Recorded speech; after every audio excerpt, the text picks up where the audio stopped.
હોળી ફાગણ મહિનાની પૂનમના દિવસે ઉજવવામાં આવે છે. આ તહેવાર સાથે પહેલાના સમયની એક ઐતિહાસિક કથા જોડાયેલી છે. પહેલાના સમયમાં હિરણ્યકશ્યપુ નામનો એક મોટો અને દુષ્ટ રાક્ષસ હતો, જેમનો પુત્ર હતો પ્રહલાદ. તેને એવું વરદાન મળ્યું હતું કે કોઈ તેને કાંઈ પણ જગ્યાએ મારી ન શકે. તેમને એ વાતનો એ ઘમંડ હતો અને આખી જીવસૃષ્ટિ તેમની પૂજા કરે એવું એ ઈચ્છતો હતો. પરંતુ તેમનો પુત્ર પ્રહલાદ, જે વિષ્ણુ ભગવાનનો ખૂબ જ મોટો ભક્ત હતો અને તે તેમની જ પૂજા કરતો. હિરણ્યકશ્યપુને આ વાતની ખબર પડતા તેમણે પોતાના પુત્રને બોલાવ્યો અને કહ્યું કે તું કેમ મારી પૂજા નથી કરતો? આખો સમાજ મારી પૂજા કરે છે અને તું કેમ વિષ્ણુ ભગવાનની પૂજા કરે છો? તેમનો પુત્રએ કહ્યું, મારે ભગવાન વિષ્ણુ ભગવાનની જ પૂજા કરીશ. હવે તો પ્રહલાદને મારી જ નાખવો પડશે. એને કેટલી વાર સમજાવ્યું, પરંતુ તે મારી વાત માનતો જ નથી. તેણે કેટલી વાર તેને મારવાના પણ પ્રયત્નો કર્યા. કઈ વાર તો એને સાપના ભંડારમાં બંધ કરી દીધા, પરંતુ વિષ્ણુ ભગવાનની દયાથી તે સાપ પણ ફૂલમાં બદલી ગયા અને એને ઝેરનું પાણી પણ પીવડાવી દીધું. છતાં એ ઝેર અમૃત બની ગયું. એવી વિષ્ણુ ભગવાનની એના પર ભક્તિ હતી.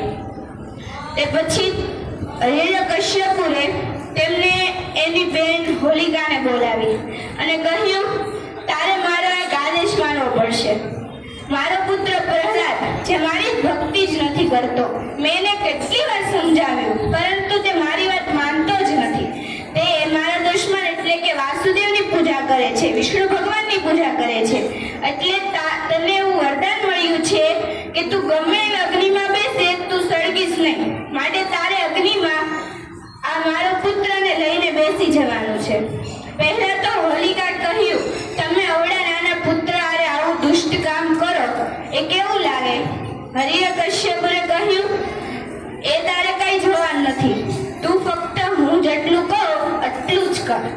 એટલે તેણે એક અગ્નિ બનાવી. પછી તેમાં હોલિકા અને તેના ખોળામાં તેનો પુત્ર પ્રહલાદને બેસાડી દીધો અને કહ્યું, પ્રહલાદ તો તેમના ભગવાનનું જ નામ લેતો હતો, વિષ્ણુ ભગવાનનું જ નામ લેતો હતો.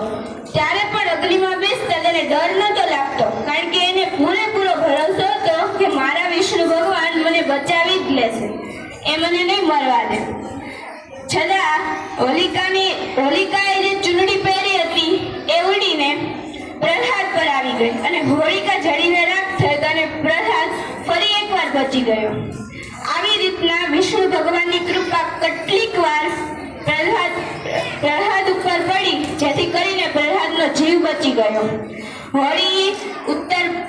હોળીનું ઉત્તર ભારતમાં ખૂબ જ વિશેષ મહત્વ છે.